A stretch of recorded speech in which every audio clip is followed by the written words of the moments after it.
Hello my students, last video lecture में आपने देखा आर्मेचर रिएक्शन के बारे में। जिस आर्मेचर रिएक्शन में दो अनडिजायरेबल इफ़ेक्ट्स आए थे। उस अनडिजायरेबल इफ़ेक्ट्स में क्या था, डीमैग्नेटाइजिंग इफ़ेक्ट और क्रॉस मैग्नेटाइजिंग इफ़ेक्ट, है ना।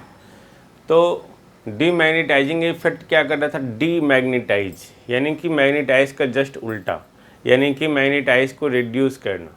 ओके, यानी कि मैग्नेटिक फ्लक्स के इफेक्ट को रिड्यूस करना, यानी कि मैग्नेटिक फ्लक्स की वैल्यू को रिड्यूस करना from no load to full load और सैचुरेशन स्टेट।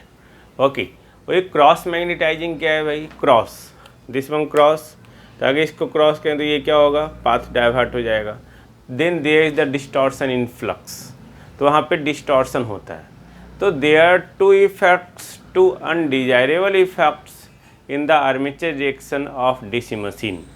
ओके, नाउ अब हम लोग ये यहाँ पे जानने का कोशिश करेंगे कि ये जो आपका अनडिजायरेबल इफेक्ट्स है, उस अनडिजायरेबल इफेक्ट्स के लिए ऑफकोर्स आर्मेचर कंडक्टर रिस्पॉन्सिबल है ना। आपने देखा कि आर्मेचर कंडक्टर जो है, आर्मेचर कंडक्टर में जब करंट फ्लो कर रहा था तो उससे चलते आर्मेचर एमएमएफ आ रहा था, और आर्मेचर एमएमएफ का ही इफेक्ट है armature reaction. The effect of the armature MMF on the main field flux distribution, that is called armature reaction। और उसी armature reaction का क्या है, two undesirable effects है, that is the demagnetizing and cross magnetizing effect, है ना। Now अब हम लोग यहाँ पे क्या देख रहे हैं कि अब आर्मेचर कंडक्टर, पूरा का पूरा आर्मेचर कंडक्टर दोनों इफेक्ट्स के लिए रिस्पॉन्सिबल नहीं है। तो कौन सा आर्मेचर कंडक्टर डीमैग्नेटाइजिंग के लिए, कौन सा आर्मेचर कंडक्टर क्रॉस मैग्नेटाइजिंग के लिए रिस्पॉन्सिबल है, उसी के तहत जो है हम लोग क्या करते हैं, पूरे आर्मेचर कंडक्टर को हम लोग आर्मेचर एमएमएफ के कॉरस्पॉन्डिंग दो कंपोनेंट में डिस्क्राइब करते हैं। That is there are two components of the armature MMF. Okay, two components, okay, corresponding to demagnetising and cross magnetising effect of the armature reaction. तो armature reaction की demagnetising cross magnetising effect के corresponding जो है armature MMF का, armature conductor का दो component है। पहला कंपोनेंट है हमारा डीमैग्नेटाइजिंग और दूसरा है क्रॉस मैग्नेटाइजिंग। तो अब हम लोग सबसे पहले क्या देखेंगे, डीमैग्नेटाइजिंग कंपोनेंट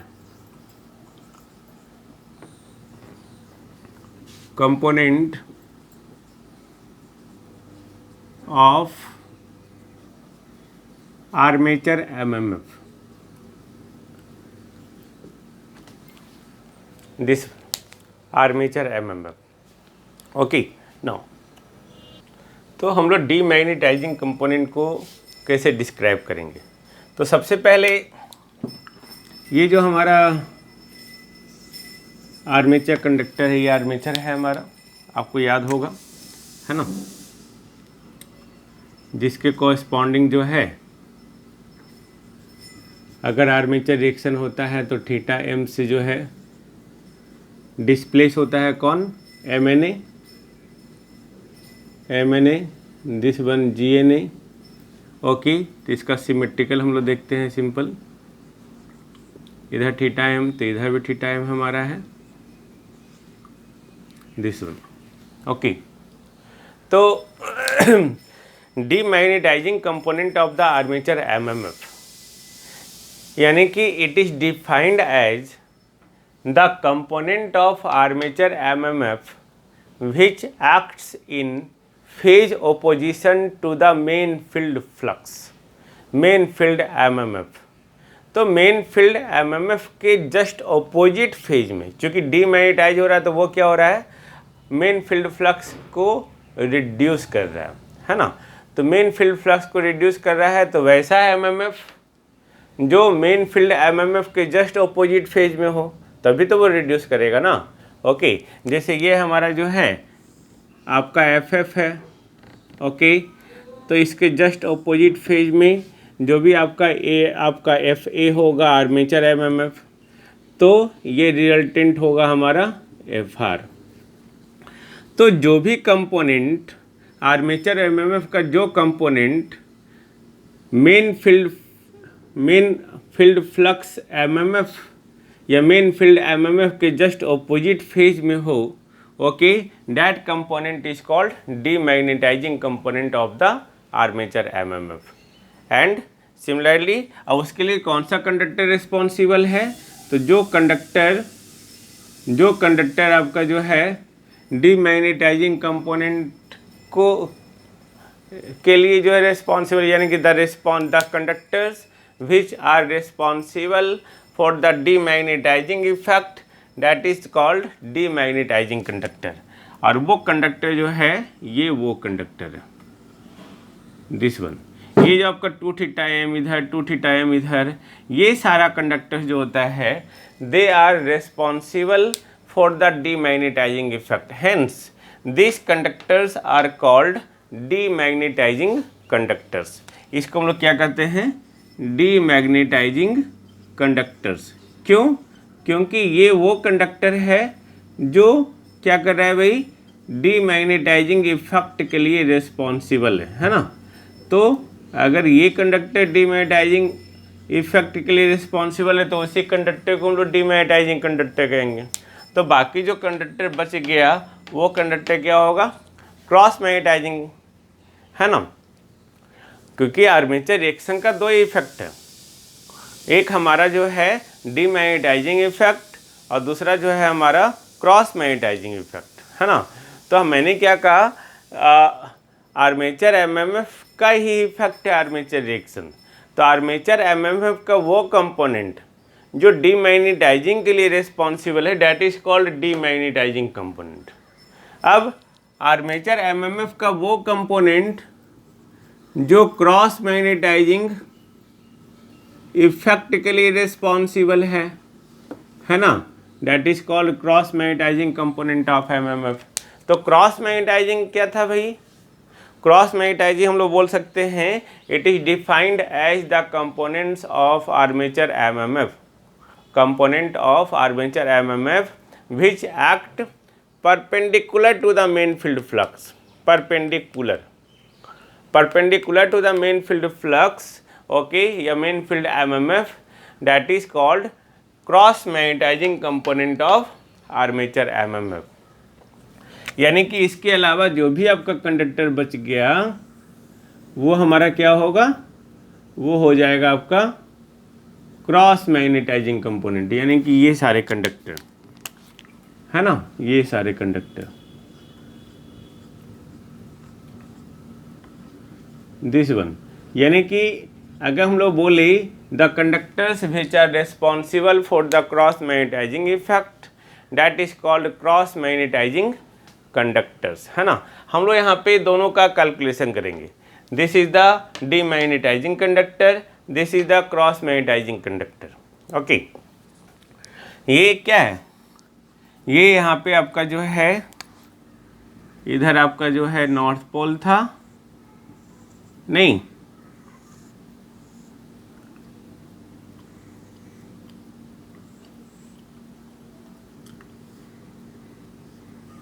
इधर आपका साउथ पोल था, ओके। ये आपका मेन फील्ड फ्लक्स का डायरेक्शन था। अब ये सारा कंडक्टर जो है डॉट कंडक्टर होता है, ये सारा कंडक्टर क्रॉस कंडक्टर होता है ना। तो ये जो रिस्पॉन्सिबल होता है आप इस तरह से याद रख सकते हैं, डीमैग्नेटाइजिंग कंडक्टर्स और क्रॉस मैग्नेटाइजिंग कंडक्टर्स। तो डीमैग्नेटाइजिंग कंडक्टर के लिए theta M plus theta M plus theta M, ये भी थीटा एम होगा ना, थीटा एम सिमेट्रिकल होने के कारण 4 थीटा एम। यानी कि अगर टोटल आर्मेचर कंडक्टर हमारा जेड है तो टोटल एंगल ये कितना बन रहा है, 360 डिग्री। 360 डिग्री मैकेनिकल में जो है 4 थीटा एम है, ओके। तो 360 डिग्री मैकेनिकल में जो है जेड कंडक्टर टोटल है, तो ये तो हमारा 4 थीटा एम है। तो 4 थीटा एम के लिए हम लोग आर्मेचर कंडक्टर निकाल सकते हैं। हम लोग इसको जस्ट कैलकुलेट करेंगे, जस्ट सी, ओके। तो सबसे पहले आपने ये समझ लिया demagnetising component of armature MMF क्या है, डीमैग्नेटाइजिंग कंडक्टर क्या है, cross magnetising component of armature MMF क्या है, क्रॉस मैग्नेटाइजिंग कंडक्टर क्या है। मैं फिर से रिपीट कर रहा हूँ, आर्मेचर रिएक्शन का दो effect, demagnetising and cross magnetising, जो अनडिजायरेबल है, जिसको नहीं होना चाहिए था। अब उसके लिए कौन जिम्मेवार है भाई, आर्मेचर एमएमएफ। हम लोग आर्मेचर रिएक्शन में स्टडी किए the effect of the armature MMF on the main field flux distribution, that is called armature reaction. अब जो डीमैग्नेटाइजिंग इफेक्ट के लिए रिस्पॉन्सिबल है वो क्या है, वो हमारा डीमैग्नेटाइजिंग एमएमएफ होगा, demagnetising component of the armature MMF होगा। तो हम लोग बोल सकते हैं it is defined as the component of armature MMF which acts opposition to the phase of main field MMF, है ना, ओपोजिशन, जो ओपोजिशन में काम कर रहा है। ओके, उसकी चलते डीमैग्नेटाइजिंग चलता है, मेन फील्ड फ्लक्स क्या हो रहा है, रिड्यूस हो रहा है। क्रॉस मैग्नेटाइजिंग क्या है, which acts perpendicular, okay, the component of armature MMF which acts perpendicular to the main field MMF. Okay, उसके चलते डिस्टॉर्शन हो रहा था। अब हम लोग क्या कर रहे हैं कि जो कंडक्टर रिस्पॉन्सिबल है आपका डीमैग्नेटाइजिंग कंपोनेंट के लिए, that is called demagnetising conductor. जो कंडक्टर रिस्पॉन्सिबल है आपका क्रॉस मैग्नेटाइजिंग के लिए, that is called cross magnetising conductor. उसी का अब हम लोग कैलकुलेशन करेंगे, जस्ट सी। ओके, अब अगर हम लोग कैलकुलेशन करते हैं डीमैग्नेटाइजिंग कंडक्टर का या एम्पियर टर्न्स का, या हम लोग बोल सकते हैं डीमैग्नेटाइजिंग एम्पियर टर्न्स पर पोल का, सिंपल। ओके, इसका हम लोग कैलकुलेशन करेंगे, demagnetising ampere turns per pole. Okay, number of demagnetizing ampere turns per pole. तो सबसे पहले ये हम लोग का एग्जम्पशन था, टोटल नंबर ऑफ कंडक्टर क्या था, जेड, है ना। Total number of parallel path क्या था, ए। ओके, याद होना चाहिए। Okay, total number of parallel path A. Total number of poles कितना होगा, पी, है ना। Total number of poles P. Okay, जो आर्मेचर में करंट फ्लो कर रहा है वो करंट क्या है भाई, आई ए, वो आर्मेचर करंट आई ए है। और ये थीटा एम हमारा क्या है, थीटा एम है angle of lead of brush from GNA, है ना। जीएनए से जो एंगल आपका लीड कर रहा है, थीटा एम। क्लियर नाउ, तो ये आपको समझ में आ गया, this is the theta M, है ना। This is angle of lead of brush. Brush क्या था, ब्रश यहाँ से शिफ्ट होके यहाँ पे शिफ्ट हो गया, है ना, दिस वन। ओके, यहाँ पे शिफ्ट हो गया, तो कितने एंगल से शिफ्ट हुआ, थीटा एम। कौन सा डिग्री है, मैकेनिकल डिग्री है। मैकेनिकल डिग्री जो कंस्ट्रक्शन जो दिख रहा है। Okay, electrical angle, electrical parameter जो नहीं दिख रहा है, सिंपल सी बात है। इलेक्ट्रिकल एंगल को हम लोग कैसे कैलकुलेट करते हैं, हम लोग जानते हैं theta e equal to P by two theta m. अगर दो पोल्स है तो थीटा ई और थीटा एम दोनों बराबर होगा। अगर 4 पोल है तो थीटा ई जो होगा 2 थीटा एम के बराबर होगा। उसी तरह जैसे जैसे नंबर ऑफ पोल बढ़ेगा वैसे वैसे इलेक्ट्रिकल एंगल बढ़ते जाएगा, है ना। नौ, अब क्या था भाई,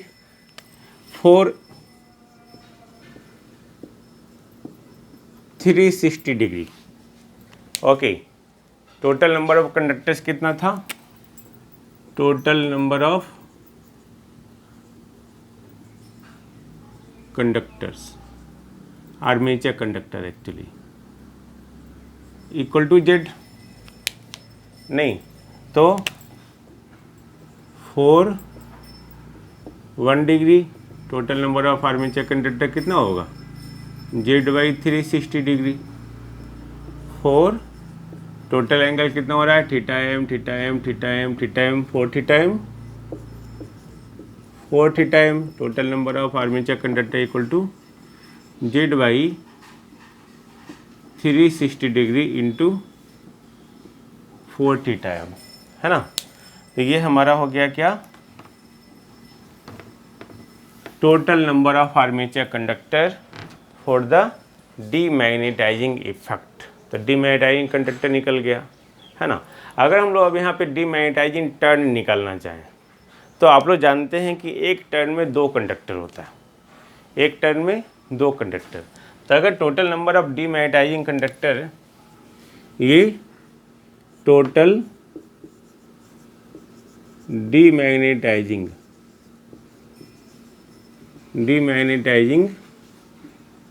कंडक्टर कितना हो गया, ZY 360 डिग्री इंटू 40 टाइम। तो ये टोटल डीमैग्नेटाइजिंग कंडक्टर हो गया। अगर टोटल डीमैग्नेटाइजिंग टर्न्स निकालना चाहें तो एक टर्न में 2 कंडक्टर, यानी कि 2 conductor equal to 1 turn. Okay, तो ये कितना होगा, इसका आधा into 40 time. I think no problem, है ना। तो ये हमारा जो निकल गया टोटल डीमैग्नेटाइजिंग टर्न निकल गया। अब अगर हम लोग निकालना चाहें total demagnetising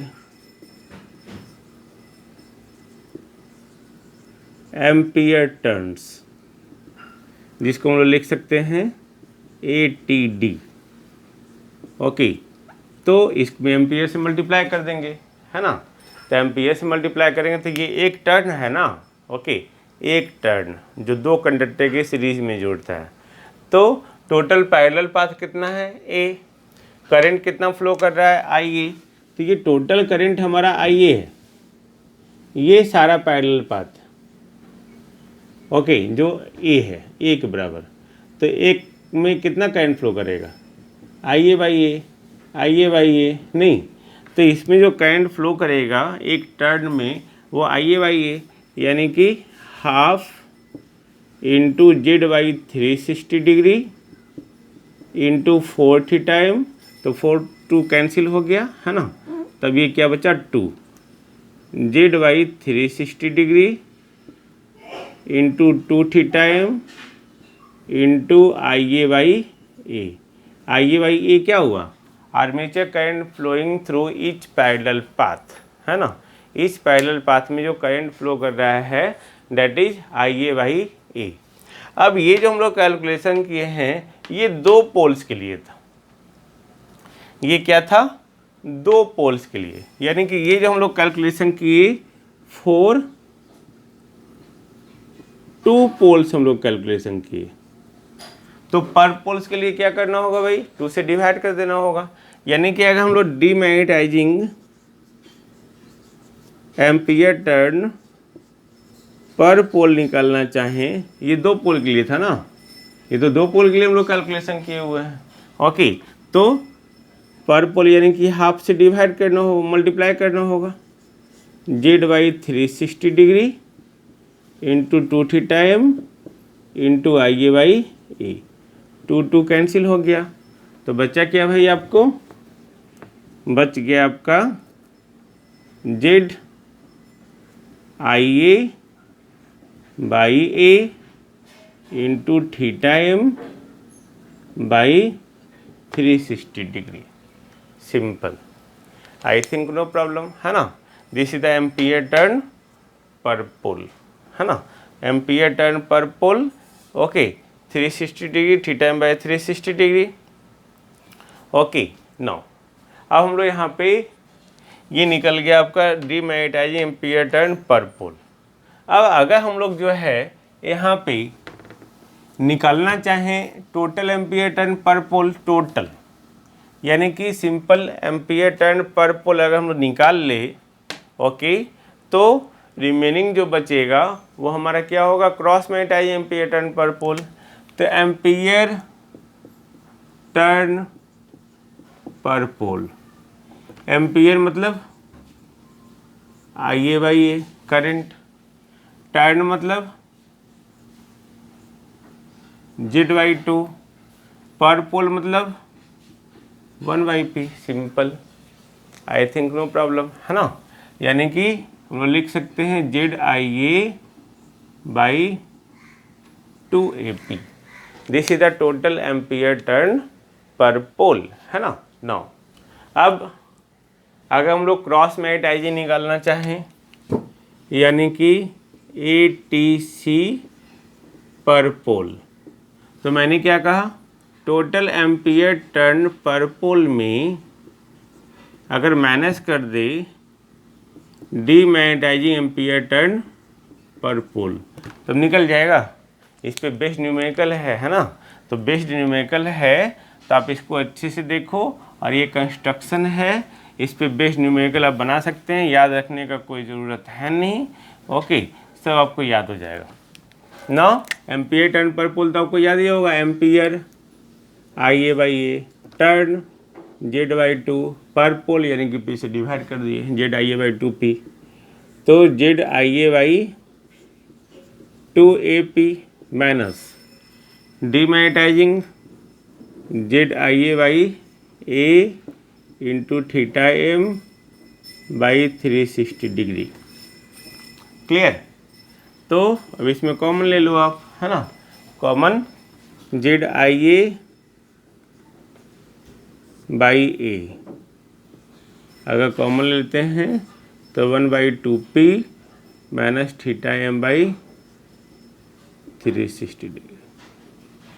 this is the cross magnetising ampere turn per pole. एक चीज़ और है, ये जो ZIA/A है ये कंडक्टर के थ्रू करंट फ्लो कर रहा है। हम इसको ये भी लिख सकते थे IC = IA/A, है ना। ये हर एक कंडक्टर में कोई करंट फ्लो कर रहा है, वो कितना है IA/A, तो इसका एक नया नाम दिया IC, तो आप ZIC भी लिख सकते हैं, कहीं कहीं लिखा होता है इस टर्म में, तो मैंने आपको इसको बता दिया सो दैट कि अब कल के डेट में आप परिचित ना रहें इससे।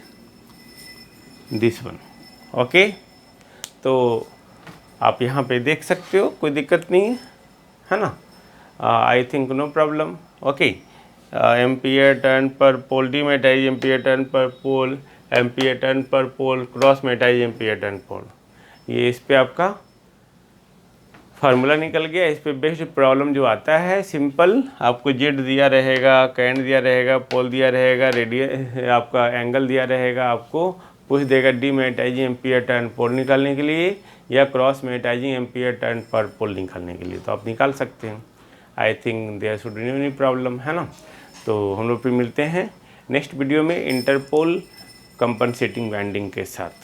Thank you.